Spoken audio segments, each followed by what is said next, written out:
Paltrocast. Frank, such a pleasure to be speaking with both of you as a longtime fan of the Fun-Lovin' Criminals and the Roosevelt Sessions. How long did it take to record this EP? Well, it was pretty fast, to be honest. We were always writing music, and we had some songs we were going through, some ideas, general just groove ideas. And one thing led to another. We were up in Leicester, I think through the course of 2 sessions that were about 3-4 hours, the EP was finished. I mean, we really put it out at a fast pace because we've been waiting a long time to be able to just release new music. Word is that there's a full-length album coming in 2023. This is not the only stuff that we fans get. Well, we're debating that whether or not we want to carry on, Darren, with putting like EPs out, doing like a collection of EPs, because how fast the world turns now and people's attention span. I mean, we have always been an album band. Yeah. We didn't know whether or not just change it up so we have, you know, different kind of vibes coming from different EPs. So the one that we just put out is very much on our lounge jazz tip vibe, and the next one will probably be more of a party vibe with the Latino beats, etc. And then the next EP will be, you know, maybe a little bit more on a rock tip.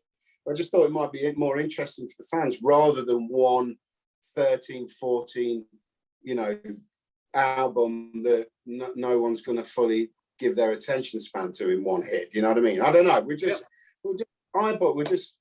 I think a lot of it, what we got bored of with the past few records, Darren, was we spent so long making it that it never really had an idea or anything around it. It just felt like this is an album we've been making for a long time, and there was never really a clear-cut, you know, concept or anything kind of meaning to it. Where with these EPs, we kind of go through a vast vault of beats that we have compiled for the past 10 years and go, wow, well, these 4 or 5 will actually sound really good together.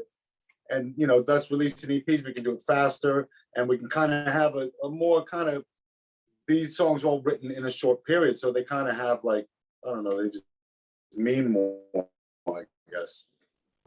The fans that are going to be coming to these upcoming US dates, what should they be expecting songwriting set list wise? Is it a mix of stuff from over the years or more focused on the older stuff? No, it's definitely a nice mix, but we are going to be featuring stuff from Come Find Yourself heavily, and then all through right up to, you know, possibly playing 1 or 2 off the new Roosevelt EP as well. So I'd like to think there's a full-on selection.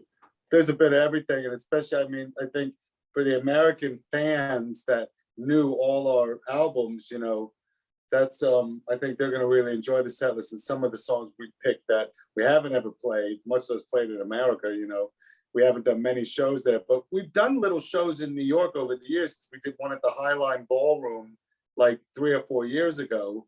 That was actually a good fun, but just we didn't really get the word out to many people other than our friends. So we appreciate you chatting with us, because we obviously, for this tour of the States, we want to get as many people out because we think that they're really going to enjoy what this show is. For sure. It's going to be cool to see you singing live on Everything Fast. Is it a lot of work? Is it now? It's a lot of work. It's a lot of work. I just never liked singers, so now I just don't like myself. But no, it's been good because Frank, you know, has done a great job always doing BBs and doing singing. He's kind of more like the lead backing vocalist. And Naeem coming into the fray, not only is bringing his guitar skills, but is also bringing his bit of vocal things. And we can have him do, hey, do this really high part on this song or do this kind of low part. He's very versatile. So it's a real good mix at the moment. We're all really happy with how things are going. And we're just lucky that, you know, we got a good agent in the States, Mike Hayes at APA, and he's set up a bunch of good dates for us that we want to get out on these 11 shows and try and get back next summer for festivals. Because as you know, Darren, we've just hardly ever done it. And there's no reason now. So we're coming to play in the town near you. Yeah, you're on that list of bands that are not as popular in their homeland as everywhere else they are in the world. Which is There's a lot of them. That's true. There's a lot of them in the UK, for example. Wheatus, here from New York, kind of an unknown band. In the UK, headlined Glastonbury or something like that. Oh yeah, they're big ones. And the other ones is Eels, you know, Homeboy from Eels. That's another 90s band, or Cake. Those are bands that can come over here and will play big places where, like, you have bands over the years that we've seen overseas here in little places like 311, you know, them 313, who do big festivals in the US still. They're headlining pretty big 10,000 capacity festivals, but they come over to Europe or in Amsterdam. Frank and I saw them play here like 10 years ago, and it was like a 500 capacity little tiny place. So that's what's kind of cool for us with this tour we just did in England, and what we're doing in Europe here for the next week. And in the US, all of November is playing in smaller places, and, you know, hoping people come out, because we can guarantee it'll be an enjoyable evening for people that know the band and know the music. Yeah. And we're just having a lot of fun, which is something that's kind of been lacking with the band for the past 3, 5, 10 years. It's something where we really wanted to focus on the music and having a good time, you know? So that's what we're doing. Was the big discrepancy for the US market record label troubles? I ask that, you know, in a positive way, that sometimes it's that the record company, you know, you're a New York signing, so the London office doesn't want you, or vice versa. Was that what it was? Ian, it was two things, as far as I remember. The 90s are a bit blurry, but this is early 2000. Was after our second record, 100% Colombian, the North American EMI kind of folded. So it was it was a kind of test of what a record label could be. They did a different model, how they did things, EMI North America, and then it didn't really work with the modern structure of how the music industry is at the time in the late 90s. So it folded, which made us like orphans. Yeah. And we went to Capitol, we went to Virgin for a bit. They tried to get us to work with David Kahn, the producer, you know, work with some. It was great. It sounded great on paper, but in theory, in a studio, it did not work. Yeah, you don't have a lot in common with Sugar Ray. That was who we were at the time. What they wanted, they said, oh, maybe we can take away some of the rough edges of Fun Lovin' Criminals, but you couldn't. So it was, that didn't work out. But over the years, I think it was, yeah, I don't know. Well, where were we at? Where were we at? It's been a long day. Well, Frank, we also like you from the band Uncle Frank. Yeah, man. Respect. So you've got 2 great recorded music projects going on. Is there a third? You got 3 or 4. Yeah. What else is going on for Frank? Well, I mean, it's always, I mean, for the last 2 decades, well, going into 21 years now with our band Fun Lovin' Criminals, it's that's always the top, you know, like that's where we do most damage. But when they have downtime, yeah, Uncle Frank's been going as long as Fun Lovin' Criminals. You know, not had the same success, but I get to flex all my songwriting skills more in a different way, I suppose. Some of the stuff I do is a little bit out there. It's very harmony driven, a lot of singing, not so much on a hip hop flavor.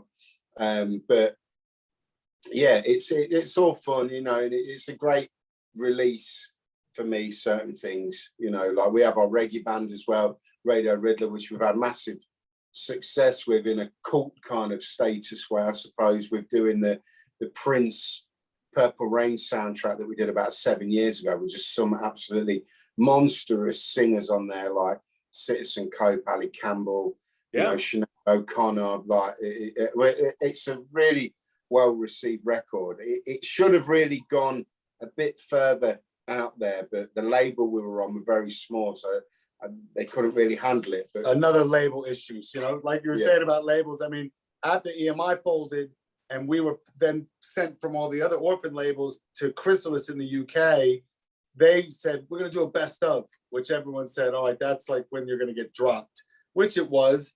But it was cool because we got to move on to a different label that let us kind of have a bit more control, which then led us to release records ourselves, which now has led us to where it's like Frank and I can just work together to release bits of music here and there more often. And it's kind of a new thing that feels really good for us. So it is good. But what I would say, I've not said this yet to Fast, that the listening back to the quality of the Roosevelt Sessions, I don't know if the next EP that we put out, I want to put it out myself. So I feel like it should the quality of the Roosevelt Sessions, really, I would have liked to have thought would go out with a big distribution on a proper record label. Yeah, that'd be great. So on the next EP, I think before we take it straight direct, it would be nice for us to see if we can shop that around for a deal. There's you know what I people mean? to shop with still. There's some labels out there that will There's release it. cooking vinyl, and there, yeah, there. Yeah. We want it out on vinyl. That's a big one. We want to get it out on vinyl, and doing it yourself, that's much harder. But you know, again, it comes down to what is the label going to do for us that we can't do. That we for can't ourselves. do. Yeah, exactly. And we've done it. This showed us the past year what we got to be in 100% control of it. But now we've realized, there's certain jobs we don't want to do. We want to just be the musicians and the performers, because doing a lot of the paperwork and leg work and stuff is just not something we enjoy. It's long, man. It saps the life out of your brain. But it's good to know how it all works. Yeah. Well, the last thing that I want to know before I let you guys enjoy the beauty that is Amsterdam is a lot of bands who got dropped from the major labels, they feel this hopelessness and they kind of go, well, it used to be great. And then they go off into obscurity, but not the fun-loving criminals. People still are dying for your albums, whether they're on an indie. They still want to see you live. You're still headliners. When did you start to notice that you didn't need a label, you didn't need radio, that you were going to be okay as this great cottage industry of your own? You know, I think that I discovered a long time ago, and really it's not really got that much. Well, it has got a lot to do with us, but it's got more to do with the fans. And I truly believe that Fun Lovin' Criminal fans, especially with the run that we just did in the UK, they know that we don't really subscribe to the bullshit. The band never really have. You know, even before my time, the band were trying to get pulled, and you should sound more like this. You should sound like Robbie Williams. You should do this. And the band were like, Williams? we're going to do it. We're going to do what we're going to do. And that is always right up to right now doing this interview. That's never, ever changed. And I think the fans know that.